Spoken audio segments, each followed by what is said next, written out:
दोस्तों, हमारे पौराणिक धर्म ग्रंथों में 4 युगों का जिक्र किया गया है। सतयुग, त्रेता युग, द्वापर युग और कलयुग। इनमें से कलयुग को श्रापित यानी कि सबसे खराब युग कहा गया है। आज हम जिस युग में जी रहे हैं वही कलयुग ही है। और ये शायद मुझे बताने की जरूरत नहीं कि दिन प्रतिदिन कलयुग की हालत बद से बदतर हो जा रही है। वैसे कलयुग के बारे में ये लाइन तो आपने जरूर सुनी ही होगी कि रामचंद्र कह गए सिया से, ऐसा कलयुग आएगा, हंस चुगेगा दाना तुनका, कौआ मोती खाएगा। दोस्तों, कौआ मोती खाएगा या नहीं ये तो आने वाला समय ही बताएगा, लेकिन कलयुग के बारे में ऐसा बहुत कुछ है जिसका जिक्र हमारे पौराणिक धर्म ग्रंथों में किया गया है। और यकीनन इसे जानने के बाद आप भी कलयुग को श्रापित युग मानने लगेंगे। तो चलिए जानते हैं क्या है कलयुग की पूरी सच्चाई। लेकिन वीडियो शुरू करने से पहले हमारे चैनल अनोखी दुनिया को सब्सक्राइब कर लें और कमेंट्स में जय महाकाल जरूर लिख दें। सबसे पहले बात करते हैं सतयुग की। सतयुग यानी सत्य का युग। सनातन धर्म का सबसे पहला युग सतयुग है, जिसे सत्य का युग भी कहा जाता है। पुराणों में सतयुग की काल अवधि 17,28,000 साल बताई गई है। सतयुग में प्राचीनतम रूप से धर्म के 4 स्तंभ थे: तप, सत्य, शुद्धि और दया। आप इन्हें धर्म के 4 पैर भी कह सकते हैं। इस समय इंसानों की लंबाई 32 फुट हुआ करती थी, यानी जरा सोच कर देखिए कि उस समय का इंसान लगभग 21 हाथ लंबा होता था। सतयुग में इंसानों की आयु भी काफी ज्यादा हुआ करती थी। उस समय इंसान 10,000 वर्ष से 1,00,000 वर्ष तक जीवित रहता था। सतयुग में धरती पर पाप की मात्रा 0 होती थी, यानी पाप क्या होता है सतयुग के लोगों को ये पता तक नहीं था। उस समय के लोगों में पुण्य सबसे अधिक हुआ करता था, यानी कि सतयुग में जितने भी लोग थे सब के सब पुण्य आत्मा थे। राजा हरिश्चंद्र की कहानी तो आप लोगों ने सुनी ही होगी, जो अपने पूरे जीवन काल में सदा सत्य के मार्ग पर चले। यहाँ तक कि सत्य के लिए उन्होंने अपना और अपने परिवार का बलिदान भी दे दिया। राजा हरिश्चंद्र भी सतयुग के समय के ही थे।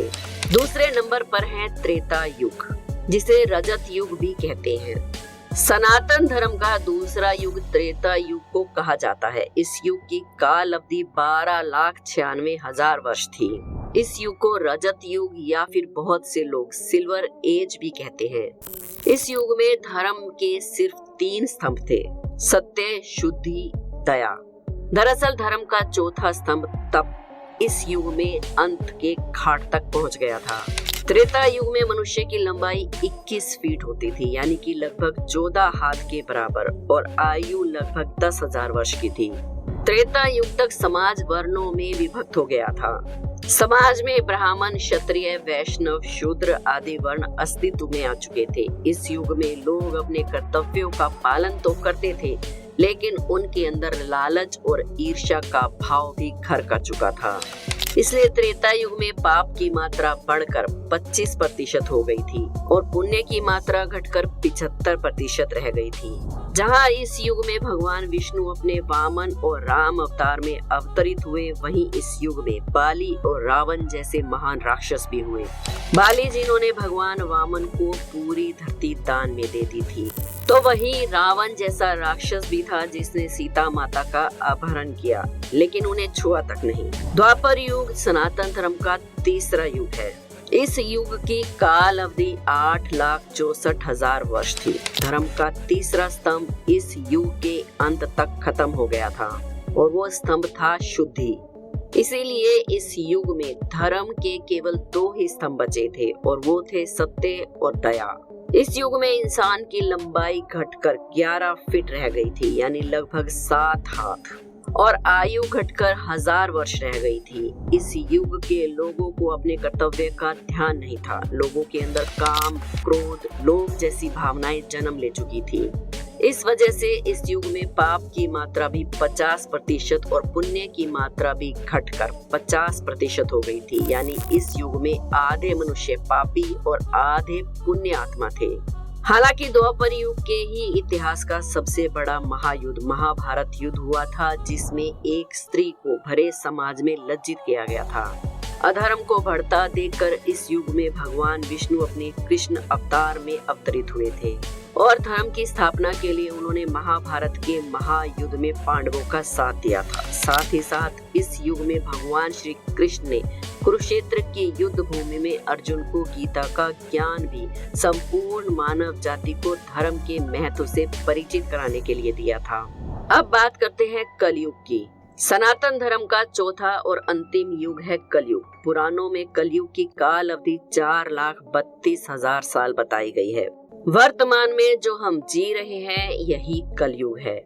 अभी कलयुग का प्रथम चरण चल रहा है। पुराणों को ध्यान में रखकर विशेषज्ञों द्वारा की गई गणना के मुताबिक अभी कलयुग में 5,000 वर्ष ही बीते हैं, यानी कि कलयुग का अंत होने में अभी 4,27,000 साल बचे हुए हैं। इस कलयुग में धर्म का सिर्फ एक ही स्तंभ दया बचा हुआ है, जो कि इस युग के अंत में समाप्त हो जाएगा।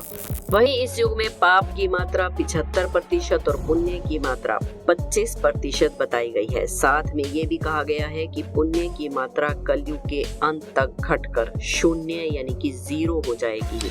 इस युग में इंसान की औसत लंबाई 5 फुट 5 इंच बताई गई है, यानी लगभग 3.5 हाथ, और आयु 80 से 90 साल बताई गई है। लेकिन साथ में विष्णु पुराण में ये भी बताया गया है कि जैसे जैसे कलयुग का अंत नजदीक आएगा, मनुष्य की आयु सीमा घटती जाएगी और अंत में मनुष्य की आयु घटकर मात्र 20 से 30 साल रह जाएगी।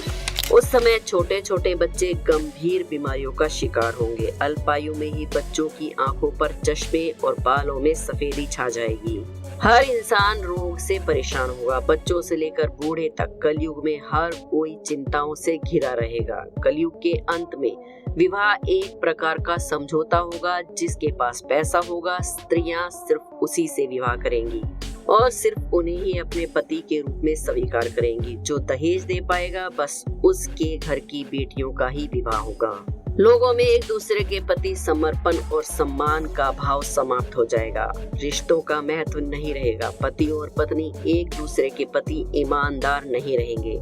विश्वास किस चिड़िया का नाम है, लोग भूल जाएंगे। जिस व्यक्ति के पास जितना धन होगा वो उतना ही ज्यादा शक्तिशाली माना जाएगा। सिर्फ धनवान व्यक्ति ही विद्वान और धर्मात्मा कहलाएगा और सिर्फ ऐसे ही लोग समाज में पूजे जाएंगे, फिर चाहे वो कितने ही मूर्ख ही क्यों ना हो।